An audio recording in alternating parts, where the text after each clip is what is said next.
നമസ്കാരം. Mayor Arya രാജേന്ദ്രനും KSRTC bus ഡ്രൈവറുമായുണ്ടായ വാക്കുതർക്കത്തിൽ നിർണായകമായ CCTV memory card കാണാതായതിൽ police കേസെടുത്തു. കെ.എസ്.ആർ.ടി.സി നൽകിയ പരാതിയിലാണ് കേസെടുത്തത്. ഗതാഗത മന്ത്രി ഗണേഷ് കുമാർ കെ.എസ്.ആർ.ടി.സി MDക്ക് നൽകിയ നിർദ്ദേശത്തിന്റെ അടിസ്ഥാനത്തിലാണ് പോലീസിന് പരാതി നൽകിയത്. തമ്പാനൂർ പോലീസാണ് മെമ്മറി കാർഡ് കാണാതായതിൽ കേസെടുത്തിരിക്കുന്നത്. ക്യാമറ ഉള്ള 4 ഫാസ്റ്റ് പാസഞ്ചർ ബസ്സുകളാണ് തമ്പാനൂർ ഡിപ്പോയിലുള്ളത്. ഇതിൽ ബാക്കി 3 ബസ്സുകളിലും മെമ്മറി കാർഡുണ്ട്. വിവാദത്തിൽപ്പെട്ട ബസ്സിലെ മെമ്മറി കാർഡ് മാത്രമാണ് കാണാതായത്. പ്രശ്നം നടന്ന ശേഷം ആരോ മെമ്മറി കാർഡ് എടുത്തു മാറ്റിയതാണെന്നാണ് വ്യക്തമാകുന്നത്. മേയർ ആര്യ രാജേന്ദ്രനും കെ.എസ്.ആർ.ടി.സി ബസ് ഡ്രൈവറും തമ്മിലെ തർക്കത്തിൽ ഈ മെമ്മറി കാർഡിലെ ദൃശ്യങ്ങൾ അതിനിർണായകമാണ്.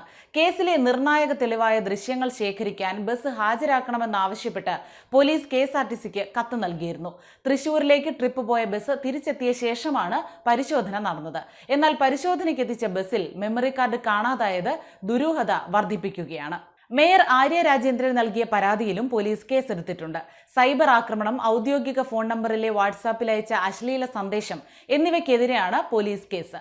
ഡ്രൈവർ യദു നൽകിയ പരാതിയിലും കേസെടുക്കാൻ പോലീസ് തീരുമാനമെടുത്തിട്ടുണ്ട്. അതേസമയം കെ.എസ്.ആർ.ടി.സി ഡ്രൈവറുമായുണ്ടായ വാക്കേറ്റത്തിന് പിന്നാലെ മേയർ ആര്യ രാജേന്ദ്രനെതിരെ നടക്കുന്ന സൈബർ അധിക്ഷേപത്തിൽ പോലീസ് ഇപ്പോൾ കേസെടുത്തിരിക്കുകയാണ്. 2 കേസുകളാണ് പോലീസ് രജിസ്റ്റർ ചെയ്തിരിക്കുന്നത്. വാട്സാപ്പിലൂടെയും സമൂഹ മാധ്യമങ്ങളിലൂടെയും തന്നെ ലൈംഗികമായി അധിക്ഷേപിച്ചു എന്നതാണ് മേയറുടെ പരാതി. ആര്യയും കുടുംബവും സഞ്ചരിച്ചിരുന്ന കാർ കുറുകെയിട്ട് കെ.എസ്.ആർ.ടി.സി ബസ് തടഞ്ഞതിന്റെ ദൃശ്യങ്ങൾ പുറത്തുവരികയും വിവാദമാവുകയും ചെയ്തിരുന്നു. ഓവർടേക്ക് ചെയ്യുന്നതിനിടെ കാറിന് നേർക്ക് ലൈംഗിക ചേഷ്ട കാണിച്ചു എന്ന മേയറുടെ പരാതിയിൽ ആദ്യം തന്നെ കെ.എസ്.ആർ.ടി.സി ഡ്രൈവർ യദുവിനെതിരെ പോലീസ് കേസെടുക്കുകയും ചെയ്തു. ഇതിന് പിന്നാലെയാണ് ആര്യക്കെതിരെ സൈബർ ആക്രമണം തുടങ്ങിയത്.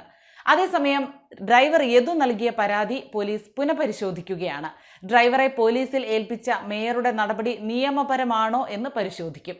കന്റോൺമെന്റ് ACPയോട് തിരുവനന്തപുരം DCP റിപ്പോർട്ട് തേടി. അതേസമയം ഒരു നഗരത്തിന്റെ പ്രഥമ പൗരനാണ് നഗരപിതാവോ മാതാവോ എന്നെല്ലാം വിശേഷമുള്ള മേയർ. അധികാര സൂചകമായ കറുത്ത ഗൗണും കോർപ്പറേഷൻ പരിധിയിൽ ശക്തമായ അധികാരങ്ങളും ഉണ്ടെങ്കിലും കെ.എസ്.ആർ.ടി.സി വാഹനം തടയുന്നതിന് മേയർക്ക് അധികാരമില്ല. മേയർക്കെതിരെ നിയമ നടപടി സ്വീകരിക്കുന്നതിന് കെ.എസ്.ആർ.ടി.സിക്കും യാതൊരുവിധ തടസ്സവുമില്ല. കെ.എസ്.ആർ.ടി.സി സർവീസ് തടസ്സപ്പെട്ടാൽ സ്ഥാപനത്തിന് നഷ്ടമായ തുക പിഴയായി ഈടാക്കാം. ട്രിപ്പ് പൂർത്തിയാക്കുന്നതിന് മുൻപ് മറ്റാരുടെയെങ്കിലും ഇടപെടലിലൂടെ കെ.എസ്.ആർ.ടി.സി ബസ്സിന് യാത്ര റദ്ദാക്കേണ്ടി വന്നാൽ നഷ്ടം കാരണക്കാരിൽ നിന്ന് ഈടാക്കാം. തമ്പാനൂരിൽ സർവീസ് അവസാനിപ്പിക്കേണ്ട ബസ്സിന് മേയറുടെയും ബന്ധുക്കളുടെയും ഇടപെടലിലൂടെ 1 കിലോമീറ്റർ അകലെ പാളയത്താണ് യാത്ര റദ്ദാക്കേണ്ടി വന്നത്. ഇതിനാൽ കെ.എസ്.ആർ.ടി.സിക്ക് യാത്രാ നഷ്ടം ഇല്ല. വഴിയിലായ യാത്രക്കാർക്ക് പകരം സംവിധാനം ഒരുക്കണം എന്നാണ് നിയമം. ഇത് പക്ഷേ പാലിക്കപ്പെട്ടിട്ടില്ല. ഡ്രൈവർ അറസ്റ്റിലായെന്നും യാത്രക്കാരോട് ബസ്സിൽ നിന്നും ഇറങ്ങാനും മേയറുടെ ഭർത്താവ് സച്ചിൻ ദേവ് MLA ആവശ്യപ്പെട്ടതായി ആരോപണമുണ്ട്. മോട്ടോർ വെഹിക്കിൾ ഇൻസ്പെക്ടർമാർക്കും സബ് ഇൻസ്പെക്ടർ മുതലുള്ള പോലീസ് ഉദ്യോഗസ്ഥർക്കുമാണ് ബസ്സിൽ പരിശോധന നടത്താനും നിർദ്ദേശങ്ങൾ നൽകാനും അധികാരമുള്ളത്. കെ.എസ്.ആർ.ടി.സി ഉദ്യോഗസ്ഥർക്ക് പരിശോധന നടത്താൻ പ്രത്യേക അധികാരം നൽകാറുണ്ട്. കെ.എസ്.ആർ.ടി.സി ജീവനക്കാരന്റെ ജോലി തടസ്സപ്പെടുത്തൽ, ജീവനക്കാരെ ആക്രമിക്കൽ തുടങ്ങിയവയ്ക്ക് 5 വർഷം തടവും പിഴയുമാണ് ശിക്ഷ. ബസ്സിനുണ്ടാകുന്ന കേടുപാടുകൾക്ക് നഷ്ടം ഈടാക്കി കേസുകൾ ഒത്തുതീർപ്പാക്കരുത് എന്ന് പ്രത്യേക നിർദ്ദേശമുണ്ട്.